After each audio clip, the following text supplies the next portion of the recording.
Hello everyone, আজকে যাচ্ছি বন্ধুর সঙ্গে বন্ধুর একটা শখ পূরণ করতে। সেটা হচ্ছে বন্ধুকে এমন একটা জিক্সার বাইক কিনে দেব।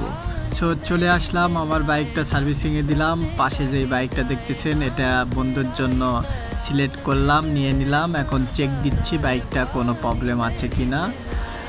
জাস্ট ওয়াও, অসাধারণ লাগতেছে। আমার বাইকটা খুবই নোংরা হয়ে গেছে, ঢাকা নওগাঁ যাওয়া আসার কারণে একটু বেশি চলে ফেলছে আমার বাইক। 1.5 বছরে একবারে অনেক চালাই ফেলছি। সো এখন বাইক ক্যাশ আমরা দিয়ে দিলাম। বন্ধুর ওয়াইফ বাইকে বসে, বাচ্চা বাইকে সবার আগে বসে পড়ছে। আর এদিকে আমরা হাসি ঠাট্টা করতেছি, মানে হ্যাপি মোমেন্ট ফিল করতেছি।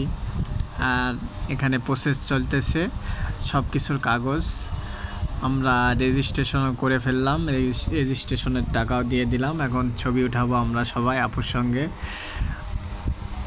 আর আমরা এখন, বাইকটা অনেক সুন্দর লাগতেছে, বন্ধু খুব হ্যাপি। বন্ধুর সঙ্গে আরও আমাদের কয়েকটা বন্ধু আছে, তারা ছবি উঠাইতেছে। বাইক এখন বাইর করে ফেললাম, ভাই বুঝাই দিল কি কি করতে হবে। এখন শোরুমে একটু প্রাইস একটু বেশি রাখে, ওই জন্যে পছন্দ হয় নাই, ওই জন্য বাইরে আসলাম। বাইরে এসে মনের মতো যা কিছু প্রয়োজন, ছাড়ি গার্ড, বাম্পার, এইগুলো যা যাবতীয় লাগবে সব নিয়ে নিলাম।